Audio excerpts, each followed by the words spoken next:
ಮನೆ ಕಟ್ಟುವ ವಿಚಾರದಲ್ಲಿ ಎರಡು ಗುಂಪುಗಳ ನಡುವೆ ಮಾರಾಮಾರಿ ನಡೆದಿದೆ. ಈ ಸಂದರ್ಭದಲ್ಲಿ ಮೂವರು ಗಂಭೀರವಾಗಿ ಗಾಯಗೊಂಡಿದ್ದಾರೆ. ಈಗ ಮೂವರು ಗಂಭೀರವಾಗಿ ಗಾಯಗೊಂಡವರನ್ನ ಆಸ್ಪತ್ರೆಗೆ ದಾಖಲು ಮಾಡಲಾಗಿದೆ. ಇದು ಮಂಡ್ಯದ ಶ್ರೀರಂಗಪಟ್ಟಣದ ಬೀಚನಕುಪ್ಪೆಯಲ್ಲಿ ನಡೆದಿರುವಂತಹ ಘಟನೆ.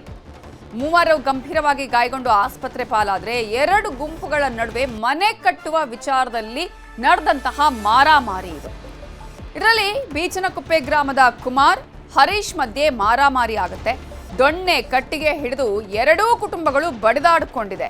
ಈ ಬಗ್ಗೆ ಕೆಆರ್ಎಸ್ ಪೊಲೀಸ್ ಠಾಣೆಯಲ್ಲಿ ಪ್ರಕರಣ ದಾಖಲಾಗಿದೆ. ಮನೆ ಕಟ್ಟುವ ವಿಚಾರ ಈ ರೀತಿಯಾಗಿ ದೊಡ್ಡ ಮಟ್ಟದಲ್ಲಿ ಗಲಾಟೆಗೆ ಕಾರಣ ಆಗಿರೋದು. ಸೈಟಲ್ಲಿ ಕಟ್ಟಡ ಕಟ್ಟುವ ವಿಚಾರಕ್ಕೆ ಗಲಾಟೆಯನ್ನ ಮಾಡಲಾಗಿದೆ. ಈಗಾಗಲೇ ಎರಡೂ ಕುಟುಂಬಗಳ ನಡುವೆ ನಡೆದಂತಹ ಗಲಾಟೆಯ ದೃಶ್ಯಗಳು ಕೂಡ ನೀವು ಗಮನಿಸಬಹುದು. ಇದು ಮಂಡ್ಯದ ಬೀಚನಕುಪ್ಪೆಯಲ್ಲಿ ನಡೆದಿರೋದು. ಎರಡು ಕುಟುಂಬಗಳ ನಡುವಿನ ಮಾರಾಮಾರಿಗೆ ಸಂಬಂಧಪಟ್ಟ ಹಾಗೆ ಇದೀಗ ಮೂವರು ಆಸ್ಪತ್ರೆಯಲ್ಲಿ ಚಿಕಿತ್ಸೆಯನ್ನ ಪಡಿತಾ ಇದ್ದಾರೆ. ಮೂವರಿಗೆ ಗಂಭೀರ ಗಾಯ ಆಗಿದೆ. ಅಲ್ಲಿ ಹೆಣ್ಮಕ್ಳು ಕೂಡ ಇದ್ದಾರೆ, ಸಾಕಷ್ಟು ಅಳ್ತಾ ಇದ್ದಾರೆ. ದೊಡ್ಡ ಮಟ್ಟದಲ್ಲಿ ಗಲಾಟೆ ಆಗಿದೆ. ನೀವು ಆ ಎಲ್ಲಾ ದೃಶ್ಯಗಳನ್ನು ಕೂಡ ಗಮನಿಸಬಹುದು.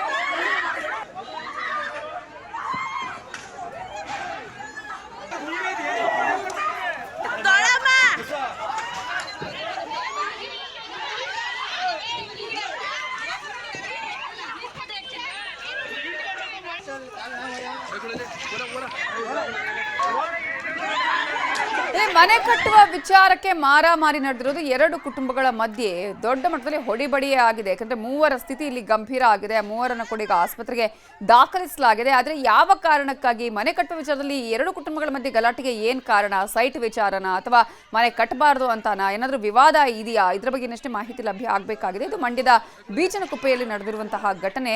ಈ ಒಂದು ಘಟನೆಯಲ್ಲಿ ಮೂರು ಜನರನ್ನ ಈಗ ಆಸ್ಪತ್ರೆಗೆ ದಾಖಲಿಸಲಾಗಿದೆ. ಯಾಕಂದ್ರೆ ಅವರ ಸ್ಥಿತಿ ಗಂಭೀರ ಆಗಿದೆ. ಇನ್ನು ಉಳಿದಂತೆ ಇನ್ನು ಕೆಲವರು ಕೂಡ ಗಾಯಗೊಂಡಿದ್ದಾರೆ. ಈಗ ನೀವು ನೋಡ್ತಾ ಇರುವಂತದ್ದು ಮನೆ ಕಟ್ಟೋದಕ್ಕೆ ಆಲ್ರೆಡಿ ಎಲ್ಲ ಬೇಕಾದಂತಹ ವಸ್ತುಗಳನ್ನು ತರಿಸಲಾಗಿದೆ, ಸಾಮಗ್ರಿಗಳನ್ನು ತರಿಸಲಾಗಿದೆ. ಅಲ್ಲಿ ಅದನ್ನೇ ಇಟ್ಕೊಂಡು ಒಂದಷ್ಟು ಗಲಾಟೆಗಳು ಕೂಡ ಆಗಿರೋದನ್ನ ಗಮನಿಸ್ತಾ ಇದ್ದೀವಿ. ಹೆಣ್ಮಕ್ಳು ಕೂಡ ಅಲ್ಲಿ ಇದ್ದಾರೆ. ಅಲ್ಲಿ ಹೋಗುವಂತಹ ಅಕ್ಕಪಕ್ಕದವರಂತೂ ಇದನ್ನು ನಿಂತು ನೋಡ್ತಿದ್ದಾರೆ. ಏನಾಯ್ತು, ಇಷ್ಟು ದೊಡ್ಡ ಮಟ್ಟದಲ್ಲಿ ಗಲಾಟೆ ಯಾಕೆ ಆಗ್ತಾ ಇದೆ ಅಂತ.